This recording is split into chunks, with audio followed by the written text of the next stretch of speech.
বস্তির ছোট্ট এক ঘরে তৈরি হচ্ছে মোহাম্মদ বাবুলের আয়ের উৎস। অভাব অনটন ও ঋণের দায়ে জর্জরিত হয়ে একটু ভালো থাকার আশায় গ্রাম ছেড়ে ঢাকায় এসেছেন 7-8 মাস আগে। গ্রাম ছাড়ার আগে ঢাকাকে জাদুর শহর ভাবলেও এখানে এসে বুঝলেন দারিদ্রতার রূপ সর্বত্রই ভয়ঙ্কর। ঢাকা চাইছি একমাত্র বিপদে পড়িয়ে আইতে হয়, মানুষ শহরে আইসে কিছুর জন্য বিপদে পড়িয়ে অভাব আলোচনার জন্যই আসে। এখানে মনে করেন এখন কোনো কর্মজীবন কোনোটাই ধরতে পারি না, এই দোনো বাপ বেটা মিলে দুগা ঝালমুড়ি চটপুরি বিক্রি করিয়া জীবন কাটাইতে আসে, চলতেছি। এ সমাজে কবিতার মতো দরিদ্রতা কাউকে মহান করে না, বরং কেড়ে নেয় তাদের মৌলিক অধিকার। দৈনিক 400-500 টাকা ইনকাম করি, আমার আয়সা গ্যারেজ মালিকের 100 টাকা ধরাই দিই। 500 টাকা এনেছি, আলু, ডিম, কাঁচামরিচ, ধনিয়া পাতা, চিনি, তেঁতুল, তেল আনছি শেষ। ঘরে 4 ডাল কিছু আনতে পারিনি। দানা ফেনা না করলে তো আমার চিকিৎসাই হবার পাই না, ঋণ দানা করে তো চিকিৎসা হইতাছে। আমরা কোনো সাহায্য পাই না, বয়স্ক ভাতাও পাই না, কোনো সাহায্য পাই না। একজনের কাজ দিয়ে চলতে একটু কষ্ট হয়। বাংলাদেশ পরিসংখ্যান ব্যুরো BBS এর সবশেষ জরিপ অনুযায়ী 3,21,00,000-এর বেশি মানুষের বাস দারিদ্র্য সীমার নিচে। যদিও বেসরকারি গবেষণা প্রতিষ্ঠান PPRCর সাম্প্রতিক গবেষণা বলছে এ সংখ্যা প্রায় 4,79,00,000-এর বেশি, অর্থাৎ প্রতি 4 জনের একজনই রয়েছেন দারিদ্র্যের ঝুঁকিতে। অন্যদিকে বিশ্ব ব্যাংক বলছে পুরো বিশ্বে দারিদ্র্য সীমার নিচে বসবাস করা মানুষের সংখ্যা 83,80,00,000। এমন পরিস্থিতিতে দেশে দেশে পালিত হচ্ছে আন্তর্জাতিক দারিদ্র্য দূরীকরণ দিবস।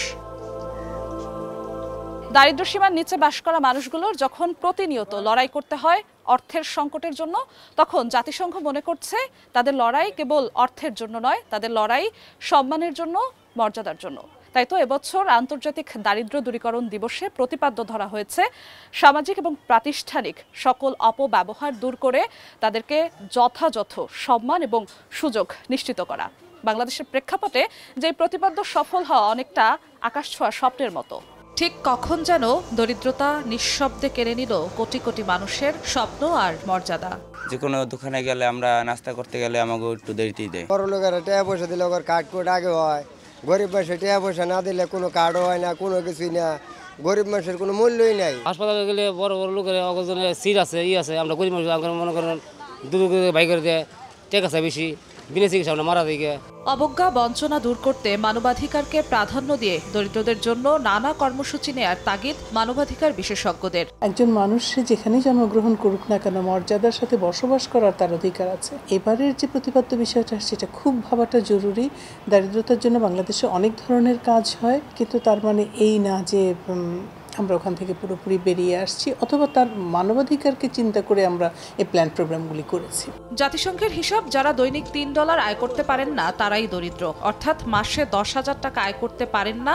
বাংলাদেশে এমন দরিদ্র মানুষ রয়েছে প্রায় 4,79,00,000-এর বেশি। দরিদ্রতার লাগাম টানতে কর্মসংস্থান বৃদ্ধির তাগিদ দিচ্ছেন অর্থনীতিবিদরা। সবচেয়ে বড় দারিদ্র বিমোচনের হাতিয়ার সেটি হচ্ছে এমপ্লয়মেন্ট, অর্থাৎ মানুষের কর্মসংস্থানের সৃষ্টি যদি আমরা করতে পারি। 85% ইনফর্মাল ইকোনমিতে যুক্ত, অর্থাৎ এই ফর্মাল সেক্টরের এক্সপানশনটা আমরা কিভাবে করতে পারি। হয়তো বছরের পর বছর নীতি নির্ধারকদের শুকনো কথাই চিরা ভেজাতে হবে, শুনতে হবে নিত্য নতুন পরামর্শ।